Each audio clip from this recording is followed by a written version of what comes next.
Happy Monday morning, guys. So we missed celebrating National Dandelion Day on April 5th, but there was such a sweet book I couldn't pass it up, so we will just celebrate today.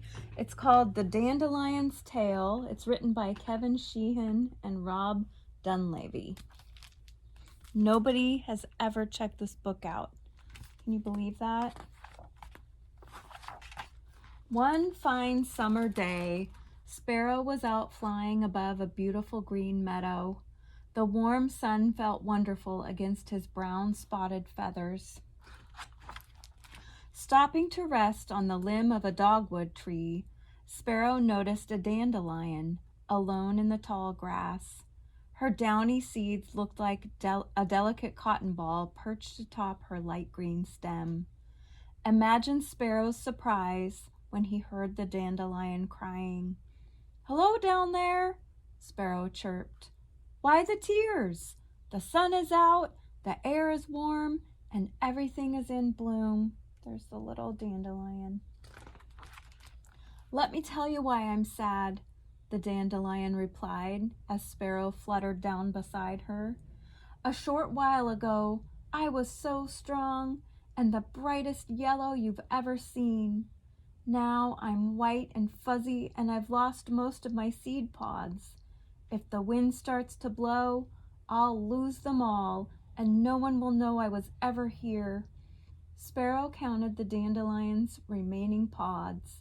1, 2, 3, 4, 5, 6, 7, 8, 9, 10. Inside, each held a tiny seed. "Oh dear," Sparrow replied. "What will you do?" The dandelion considered her dilemma. "Since I'm planted in the ground and have no arms or legs, maybe you can help me." "That's the spirit," Sparrow chirped. "Just tell me how." The dandelion thought for a moment, then said, "Can you fly me over to the other dandelions so I can tell them about myself?"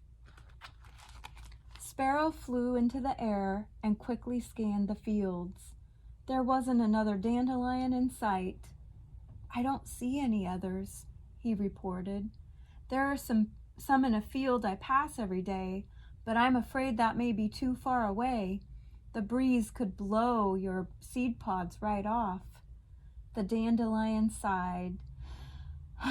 "Still, if I could only have one wish, I would wish to be remembered." "Wait, I have an idea," Sparrow exclaimed, hopping from foot to foot. "I could write your story in that patch of dirt by the tree." "It would be just like a book," the dandelion said with glee. "I once saw a young mother read to her little boy there. The story was wonderful, and I was so envious that people have something as marvelous as books." Sparrow flapped his wings and landed by the tree. "I know you can't see me," he shouted. "Just tell me about what you want to write."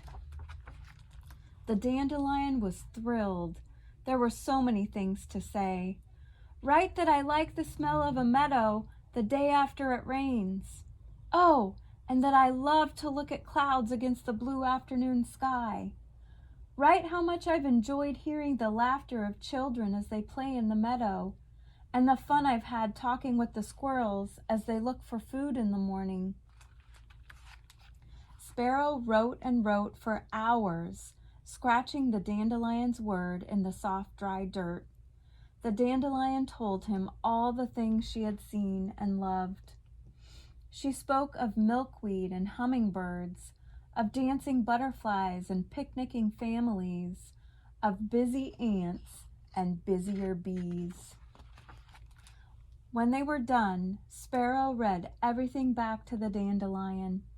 "It's perfect," she said. "Thank you so much. You have made me very happy." To show his own happiness, the sparrow whistled a song. By the time he was finished, shadows were creeping across the meadow and night was falling.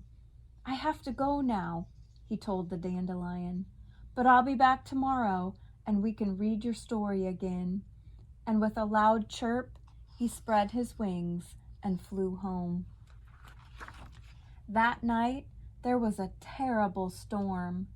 Thunder rumbled, lightning lit up the sky. "Oh my!" Sparrow cried. "I do hope the dandelion is all right." He tried to fly to the meadow, but the wind blew him back into his nest.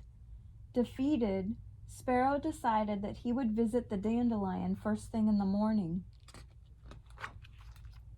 Morning came, and with it, the sun rose in the sky. Rustling the water from his feathers, Sparrow sprang from his nest and flew to the dogwood tree. But all that was left of the dandelion was her light green stem.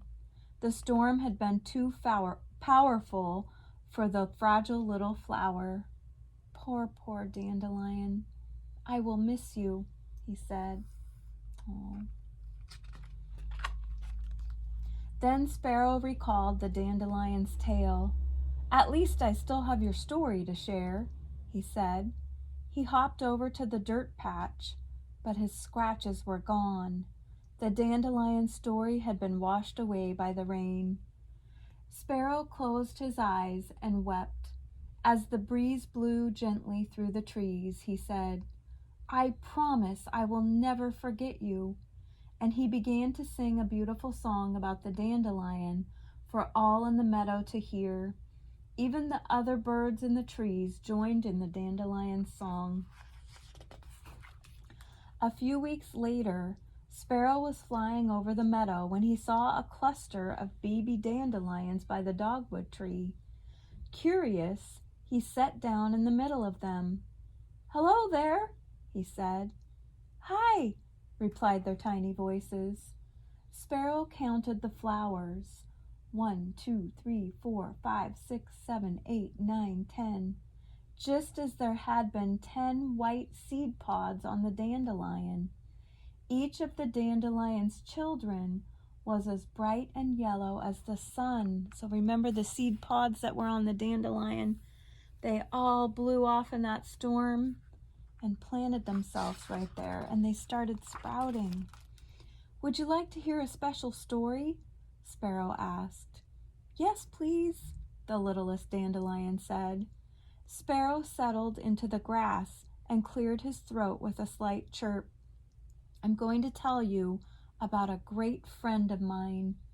And because Sparrow had written and read the dandelion story, he discovered that he knew it by heart. When he was finished, he felt sure that the dandelion would never be forgotten.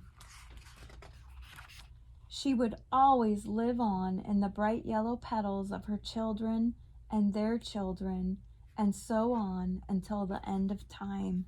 So her seed pods sprouted dandelions, her children's seed pods sprouted dandelions, and look at that beautiful field she's living on. And that is a dandelion's tale. We're late for National Dandelion Day, but it's never too late to read a great book. So I hope you enjoyed it. I hope you have a great Monday, and I'll be back here tomorrow. Bye, guys.